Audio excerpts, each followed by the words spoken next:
அனைவருக்கும் அன்பான வணக்கங்கள். இது மகாபெரியவா ஆன்மீகம் யூடியூப் சேனல். 2/7/2025 ஆனி மாதத்தின் 18ஆம் நாள் புதன்கிழமையில் ஆனி உத்திர தரிசன நாள். இந்த நாளில் அக்ஷய பாத்திரம் உணவளிக்கும் திட்டத்தின் மூலம் ஆதரவற்றவர்களுக்கு உணவளிக்க விரும்பினால் 9344692042 இந்த வாட்ஸ்அப் எண்ணிற்கு தொடர்பு கொள்ளுங்க. இந்த நாளில் ஆதரவற்றவர்களுக்கு உணவளிக்கும் போது சிவபெருமானின் பரிபூர்ணமான அருள் உங்களுக்கு கிடைக்கும். உங்கள் 7 ஜென்ம பாவம் நீங்கும், கர்ம வினை தீரும். இந்த நாளில் நீங்கள் செய்ய வேண்டிய குளியல் தாந்திரிகம் பற்றி இந்த பதிவில் பார்க்கலாம். இந்த ஆனி மாதத்தில் வரக்கூடிய உத்திரம் நடராஜ பெருமானுக்குரிய ஒரு முக்கியமான நாள்.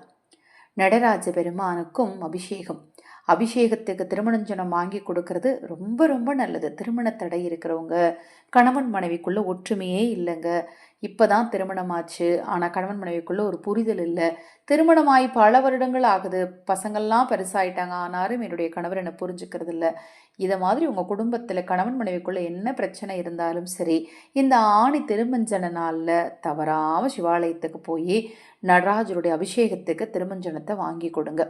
இந்த நாளில் நீங்கள் செய்யக்கூடிய வழிபாடாகட்டும், சொல்லக்கூடிய மந்திரமாகட்டும் உங்கள் வாழ்க்கையில் கண்டிப்பாக ஏற்றத்தை ஏற்படுத்தி கொடுக்கும்.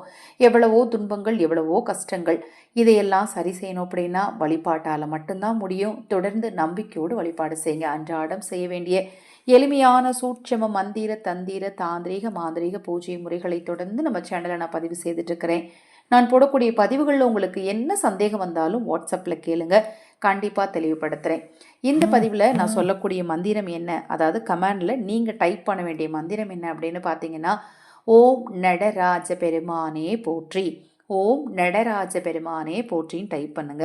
இந்த நாளில் இந்த மந்திரத்தை நீங்கள் சொல்லிக்கிட்டே இருங்க. நடராஜரின் பரிபூர்ணமான அருளால் உங்கள் குடும்பத்தில் சந்தோஷமும் மகிழ்ச்சியும் உண்டாகும்.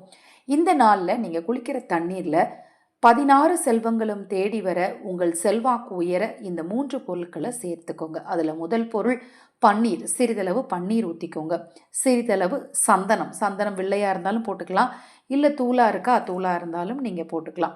3வது பொருள் என்ன அப்படின்னு பார்த்தீங்கன்னா ஜவ்வாது, சந்தனம், பன்னீர், இது 3ஐயும் ஒன்றாக சேர்த்து தண்ணீரில் சேர்த்து குளித்தோம் அப்படின்னா தரித்திரம் அப்படிங்கிறது அந்த தலைமுறைக்கே இருக்காதுங்க. பண ஈர்ப்பு உங்களுக்கு அதிகமாகும், அதாவது பண வசியம் உங்களுக்கு அதிகமாகும். மிக எளிதாக கிடைக்கக்கூடிய பொருள் தான். இதை நீங்கள் தவறாமல் நாளை காலை குளியல் முறையில் பின்பற்றுங்கள். இப்போ நான் சொன்ன பதிவில் உங்களுக்கு ஏதாவது சந்தேகம் இருந்தாலும் வாட்ஸ்அப்பில் கேளுங்க. தொடர்ந்து நம்ம சேனலை பாருங்கள். நிறைய ஆன்மீக தகவல்கள், எளிமையான பூஜை முறைகள், மந்திர பரிகாரங்கள்லாம் தொடர்ந்து வர இருக்கு. அனைவருக்கும் எனது அன்பு வணக்கங்களை கூறி இந்த பதிவினை நிறைவு செய்து கொள்கிறேன். ஹரஹர சங்கர, ஜெய ஜெயசங்கர. மகாபெரிவா திருவடி பாதம் சரணம் சரணம். நல்லதே நடக்கட்டும்.